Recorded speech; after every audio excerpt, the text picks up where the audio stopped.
The man was searching for treasure in the sea when suddenly a gigantic wave came crashing towards him. Fortunately, at the critical moment, the flying young horse pulled the man up. It was then that the man realized the colossal creature in front of him was a giant whale chained with iron. The whale had been trapped here for many years, and a lush island had grown on its back. When the whale saw Avanti, it shed a ton of tears. Avanti understood that the whale was begging for help and, being kind-hearted, he decided to assist the whale in regaining its freedom. He rode the young horse and plunged into the whale's nostrils. The young horse used the feathers on its wings to continuously tickle the whale's nasal cavity, causing the whale to feel intensely itchy. This triggered a tremendous force within the whale, and it involuntarily unleashed a gigantic sneeze. Like a volcanic eruption, the thick iron chain was forcibly broken, and the whale finally escaped its predicament and returned to the depths of the sea. As a token of gratitude to Avanti, the whale sent a crab to present a pure gold ring. Unbeknownst to Avanti, this was the ocean heart ring that the king was searching for. However, Avanti hesitated because if the king obtained this ring, the princess would have no reason to refuse marrying him. It turned out that Avanti had already fallen in love with the princess in his heart, and he decided to make a desperate gamble for her. Late at night,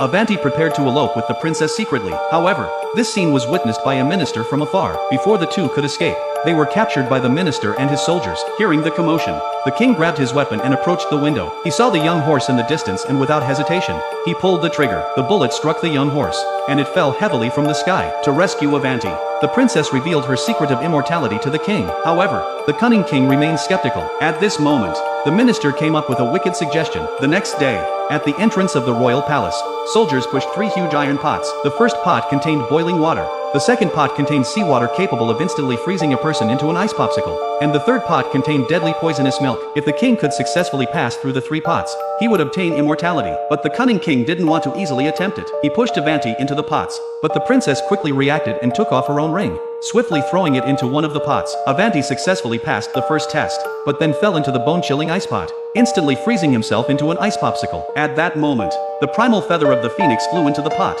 and Avanti was reborn like the phoenix. But when Avanti fell into the third pot of poison, the princess was at a loss. She had no way to help Avanti escape, and everyone present believed that Avanti was already dead and gone. They began to express their regrets and prepared to leave. Just then, a white light suddenly flew from the sky. Upon closer inspection, it was a glowing dandelion, which fell directly into the poisonous pot. In the blink of an eye, Avanti was bathed in the light of rebirth.